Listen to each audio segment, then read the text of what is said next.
Assalamu alaikum, dear students. Today's topic is muscular tissue.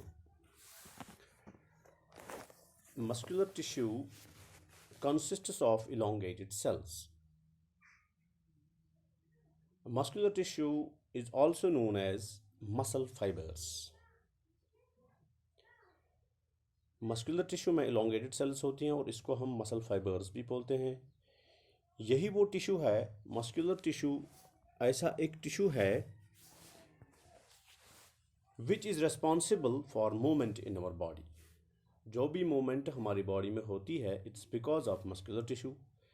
Muscles contain special proteins. Muscles में proteins होते हैं, special proteins होते हैं जिनको हम कंट्रैक्टाइल प्रोटीन्स बोलते हैं। कॉन्ट्रैक्टाइल प्रोटीन्स की वजह से ही which contract and relaxed cause movement. Contractile proteins की वजह से ये जो मसल्स हैं ये कॉन्ट्रैक्ट हो जाती हैं और रिलैक्स हो जाती हैं, जिसकी वजह से मूवमेंट वजूद में आ जाती है। We can move some muscles by conscious will. हम अपनी मर्जी से कुछ मसल्स को मूव कर सकते हैं, जैसे कि muscles present in our limbs move when we want them to. जब हम चाहें तो हम उनको मूव कर सकते हैं। And stop when we decide to stop. Such muscles are called voluntary muscles. जो अपनी मर्जी से मसल्स को हम मूव कर सकते हैं, ऐसी मसल्स को हम वॉलंटरी मसल्स बोलते हैं। These muscles are also called skeletal muscles. And voluntary muscles जो होती हैं इनको हम स्केलेटल मसल्स बोलते हैं। Why? As they are mostly attached to bones. क्योंकि ये मसल्स जो होती हैं, वॉलंटरी मसल्स जो होती हैं, ये बोन्स के साथ अटैच होती हैं and also help in body movement. ये बॉडी मूवमेंट करने में भी हमें मदद देती हैं। अब अगर हम माइक्रोस्कोप के ज़रिए से देखें, these muscles show alternate light and dark bands. ये मसल्स अगर हम माइक्रोस्कोप के ज़रिए से देखेंगे, वहाँ पे हमें कुछ लाइट और डार्क बैंड्स और स्ट्रेशंस वहाँ पे दिखेंगे हमें। As a result they are also called striated muscles. इनकी बुनियाद पे हम स्ट्रेटेड मसल्स भी बोलते हैं। Striated muscles. The cells of this tissue are long. इस टिश्यू की जो सेल्स होती हैं, जैसे कि मैंने पहले बता दिया, इलोंगेटेड सेल्स होती हैं, लॉन्ग होती हैं, यहाँ सिलिंड्रिकल होती हैं, अनब्रांचेड होती हैं and they are multinucleate. The cells of these tissues are multinucleate. Multinucleate means more than one nucleus. एक न्यूक्लियस से ज़्यादा न्यूक्लियस जिस सेल में होती हैं उस सेल को हम मल्टी न्यूक्लिएट बोलते हैं। The movement of food in the alimentary canal. Alimentary canal में जो फूड मूवमेंट होता है और the contraction and relaxation of blood vessels और voluntary movements.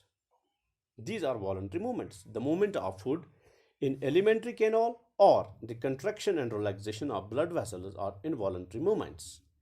We cannot really start them or stop them simply by wanting to do so. हम अपनी मर्जी से इनको स्टॉप नहीं कर सकते हैं। अब स्मूथ मसल्स और involuntary muscles control such movements. Smooth muscles या इनवॉलंटरी मसल्स जो हैं ये कंट्रोल करती है इन चीज़ों को। They are also found in the iris of the eye. हमारे आई का एक पार्ट है, हमारी आई का एक पार्ट होता है जिसको हम आइरिस बोलते हैं। They are also found in iris. तो ये मसल जो है हमारी आइरिस में भी मौजूद होती हैं। And also they are present in uterus and in the bronchi of the lungs. Lungs में जो ब्रोंकाइज होते हैं उनमें भी ये प्रेजेंट होते हैं। The cells are long with pointed ends. जो सेल होती हैं वो लॉन्ग होती हैं और उनके एंड जो होते हैं, सेल्स की जो एंड होते हैं, they are pointed, they are spindle shaped and uninucleate. वो उनके पास खाली एक ही उन सेल्स में खाली एक ही न्यूक्लियस होता है। That's why we call them as uninucleate having as single nucleus. They are also called unstriated muscles. इनको हम स्ट्रेटेड मसल्स बोलते हैं। The muscles of the heart show rhythmic contraction and relaxation throughout life. हमारे heart में जो muscles होती हैं वो कैसे कॉन्ट्रैक्शन और रिलैक्सेशन करते हैं, उसको हम रिदमिक कॉन्ट्रैक्शन एंड रिलैक्सेशन बोलते हैं थ्रू आउट लाइफ, जब तक हम जिंदा होते हैं। These involuntary muscles are called cardiac muscles. तो हमारी हार्ट में जो मसल्स होती हैं उनको हम कार्डिक मसल्स बोलते हैं, और these muscles are also known as involuntary muscles. Heart muscles cells are cylindrical. हमारे हार्ट में जो मसल्स होती हैं उनमें जो सेल्स होती हैं दे आर सिलेंड्रिकल, वो ब्रांचेड भी होती हैं, और they are also uninucleate having only a single nucleus. That's all for today. Thanks.